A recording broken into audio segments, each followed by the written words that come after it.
สบายดีในวิดีโอที่1นี้พวกเราจะมาฮู้จักกับการนำใช้ปื้มลงทะเบียนสำหรับการให้วัคซีนกันพยาธิแบบอิเล็กโทรนิกส์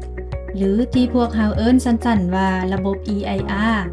การนำใช้ระบบลงทะเบียน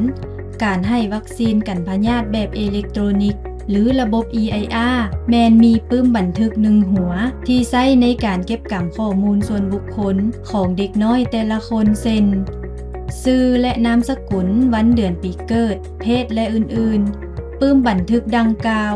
ออกแบบมาให้เป็นการบันทึกแบบรายวันบันทึกเหตุการณ์การรับวัคซีนของเด็กน้อยแต่ละคนในแต่ละครั้งยกตัวอย่างเด็กน้อยได้รับวัคซีน BCG และ HEPV ชนิดเดียวตอนเกิดบันทึกเป็นเหตุการณ์หนึ่งเมื่อบันทึก2ชนิดวัคซีนนี้ลงในปื้มแม้นถือว่าสำเร็จการบันทึกเหตุการณ์แล้ว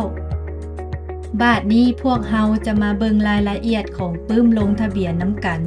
ว่ามีข้อมูลใดแดที่จะต้องได้บันทึกใส่ในปื้มดังกล่าวเริ่มจากห้องที่1เลยห้องที่1แม่นห้องที่เขียนว่าลำดับ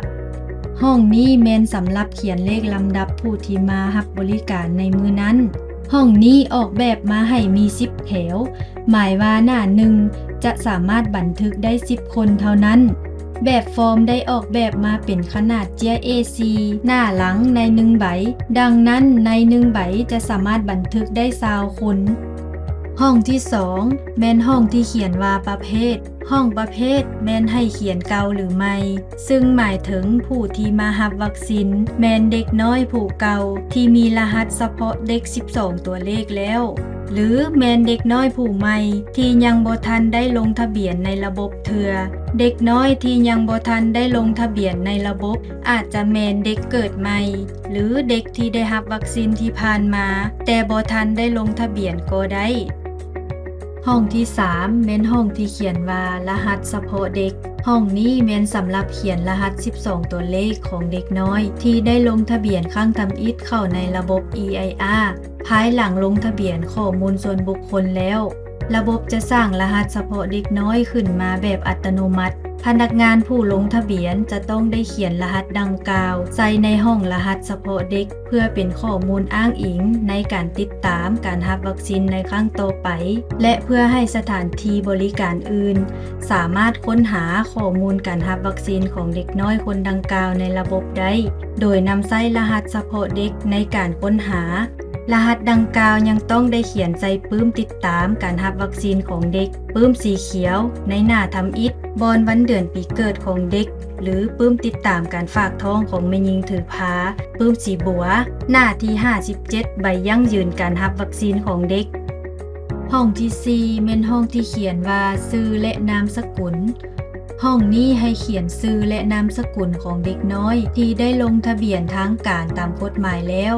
ถ้ามีกรณีผู้ปกครองยังบ่ทันได้ตั้งชื่อให้เด็กน้อยก็สามารถปะวางไว้ก่อนจนกว่าผู้ปกครองจะแจ้งชื่อเด็กที่เป็นทางการแล้วจึงมาเขียนใส่ปื้มบันทึกและเขียนใส่ในระบบตามภายหลังห้องที่5แม่นห้องที่เขียนว่าเพศสำหรับห้องนี้พนักงานจะได้เขียนเลข1หรือ2แทนให้เพศของเด็กเลข1จะแทนให้เพศชายและเลข2แม่นแทนให้เพศหญิงตัวเลขที่แทนให้เพศนี้จะได้ไปประกอบอยู่ในรหัส12ตัวเลขที่เป็นรหัสเฉพาะเด็กดังนั้นพนักงานต้องมีความแม่นยำในการหมายเลขดังกล่าวห้องที่6แม่นห้องที่เขียนว่าวันเดือนปีเกิดพนักงานต้องเขียนวันเดือนปีเกิดของเด็กแต่ละคนให้ถูกกับผู้ปกครองแจ้งหรือที่ได้บันทึกในปื้มติดตามการรับวัคซีนของเด็กเนื่องจากว่าวันเดือนปีเกิดจะเป็นข้อมูลสำคัญในการสร้างรหัส12ตัวเลขที่เป็นรหัสเฉพาะเด็กห้องที่7แม่นห้องที่เขียนว่าชื่อนามสกุลแม่ชื่อนามสกุลพ่อสำหรับชื่อและนามสกุลของผู้ปกครองแม่นให้เลือกเขียนชื่อและนามสกุลพ่อหรือแม่ผู้เดียวบ่จำเป็นต้องเขียนทั้ง2คนห้องที่8แม่นห้องที่เขียนว่าเลขโทรศัพท์ห้องนี้ให้เขียนเลขโทรศัพท์ที่สามารถติดต่อได้ของผู้ปกครองพนักงานต้องได้ถามเอาเลขโทรดังกล่าวจากผู้ปกครองที่พาเด็กมารับวัคซีน อาจจะเป็นเลขโทรของพ่อหรือแม่หรือผู้ปกครองเด็กคนอื่นที่พามารับวัคซีนห้องที่9แม่นห้องที่เขียนว่า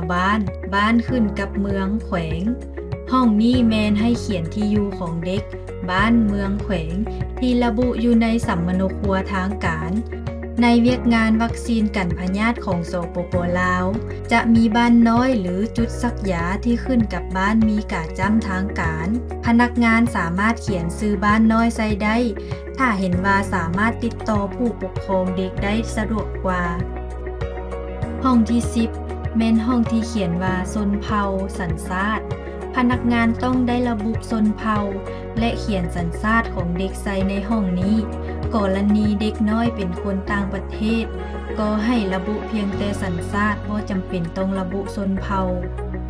ห้องที่11แม่นห้องที่เขียนว่าวันที่รับบริการห้องนี้แม่นให้เขียนวันที่เดือนปี